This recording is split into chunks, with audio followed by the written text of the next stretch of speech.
بسم اللہ الرحمن الرحیم۔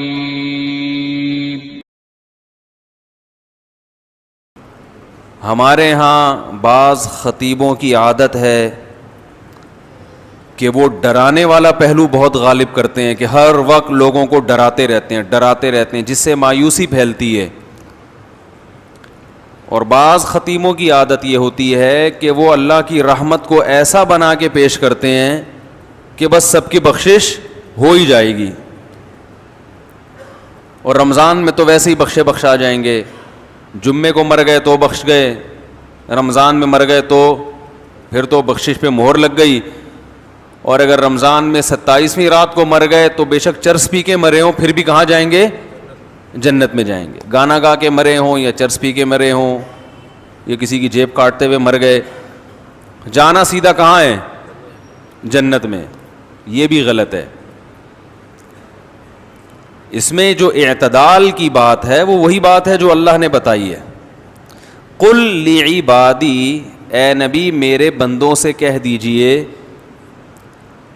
انی انا الغفور الرحیم، کہ میں غفور بھی ہوں اور رحیم بھی، وَأَنَّ عَذَابِي، لیکن یہ بھی بتا دیں کہ میرا جو عذاب ہے هو العذاب العلیم، وہ دردناک عذاب ہے۔ اس میں اللہ نے ہمیں بتا دیا کہ اللہ کے بارے میں تمہارا کیا کانسیپٹ ہونا چاہیے، یہ اللہ نے خود بتا دیا۔ اس میں اللہ نے اپنا انٹروڈکشن کروایا، ان تین طبقوں کو غلط قرار دے دیا اس میں اللہ نے۔ وہ طبقے جو ہر وقت اللہ کی رحمت ہی کو بیان کرتے ہیں اور لوگوں کو یعنی بے خوف کر دیتے ہیں کہ بس سب کی مغفرت ہونی ہے، رمضان میں مر گئے چرس پی کے مر جاؤ، کچھ بھی کر کے مر جاؤ، یتیم کا مال کھا لو، بہنے کی وراثت دبا کے بیٹھے ہوئے ہو، حج پہ کر جاؤ گے سب معاف ہو جائے گا، اور جناب مہر کھا گئے، اور جناب وہ ابا سے بھی تمیز سے بات نہیں کر رہا، اماں سے بھی تمیز سے گانے بھی گا رہے ہیں، اور پتہ نہیں کیا کیا ہو رہا ہے۔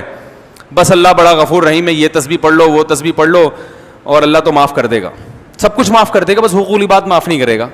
بعض لوگوں نے یہ کہا کہ کیوں بھائی حقوق العباد، حقوق اللہ بھی اللہ نے کہا کہ میں معاف نہیں کروں گا جب تک پکی توبہ نہیں ہوگی اور آئندہ نہ کرنے کا عزم نہیں ہوگا۔ ہاں حقوق العباد میں یہ ہے کہ صرف اللہ سے توبہ ضروری نہیں ہے، مخلوق سے معافی بھی ضروری، لیکن دونوں کا مسئلہ برابر ہے۔ حقوق اللہ بھی معاف نہیں ہوتے جب تک پکی توبہ نہ ہو۔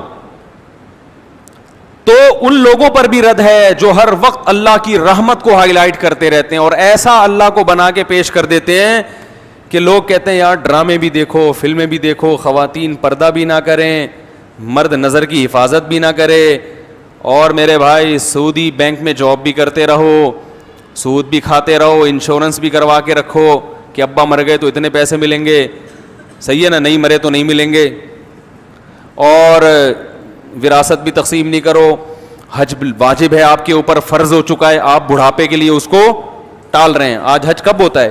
سارے کاموں سے فارغ ہو کر اب کرنے دھرنے کے لیے کوئی کام بچا ہی نہیں ہے، پیسے پڑے ہوئے ہیں تو چلو اب حج کر کے آ جاؤ۔ ہمارے حضرت فرما رہے تھے ایک دفعہ بیان میں کہ لوگ رمضان میں یہ تو بتاتے ہیں کہ بخشش ہوگی، روزہ رکھا، تراویح رکھی، بخشش پکی بخشش ہے، تیسرا عشرہ جہنم سے خلاصی، 27ویں رات میں تو جنت ہی جنت کا۔ یہ بھی تو حدیث میں آتا ہے کہ جو روزہ رکھ کے بھی جھوٹ نہ چھوڑے اس کو بھوک اور پیاس کے علاوہ کچھ بھی حاصل، اور جو تہجد پڑھ کے بھی برائی نہ چھوڑے اس کو رات کو جاگنے کے علاوہ کچھ بھی حاصل، یہ بھی تو حدیثیں ہیں۔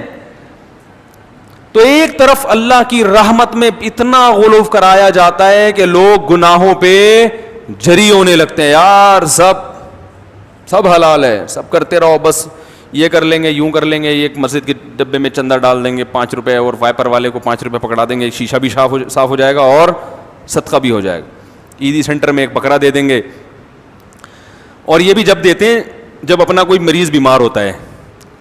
اور دوسری طرف غلو کیا ہے، بعض حضرات اتنا ڈراتے ہیں کہ 4 آدمیوں کے علاوہ کوئی جنت میں، وہ 4 مشہور شخصیات سب جانتے ہی ہیں، ان میں 2 پاکستان میں، ایک سعودی عرب میں، اور ایک مجھے بھی ذہن میں نہیں آ رہی، لیکن وہ بھی جنت میں جائیں گے۔ انہوں نے ایسا دین کو بنا کے پیش کیا ہے کہ یہ سارے مولوی جہنمی ہیں بھائی، یہ سارے فرقہ پرست اور ان مولویوں کے پیچھے چلنے والے بھی سارے جہنمی, اور جناب جو اچھے اعمال ہیں وہ بھی قبول.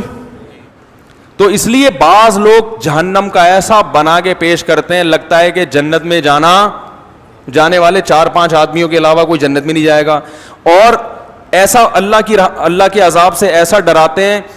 یعنی جہاں شریعت نے گنجائشیں رکھی ہیں اس کو بھی اتنا سخت بنا. ایک صاحب جماعت کی اہمیت پہ بیان کر رہے تھے کہ جماعت کی نماز اتنی ضروری ہے, اگر نہیں پڑھی جماعت سے تو یہ ہو جائے گا, اور اگر تم, بس کیا بتاؤں میں نے کہا یار انہوں نے, جماعت کی بڑی اہمیت ہے اسلام میں, لیکن حضرات فقہا نے قرآن و سنت ہی کی روشنی میں کچھ آزار بیان کیے کہ بھئی یہ عذر ہے تو جماعت سے نماز چھوڑ سکتے. میں نے کہا یہ اتنا سخت بنا کے انہوں نے پیش کر دیا کہ اب جماعت سے نماز پڑھنا لوگوں کے لیے آسان نہیں بلکہ مشکل. لوگ کہیں گے یار یہ تو ہمارے بس میں ہے ہی نہیں.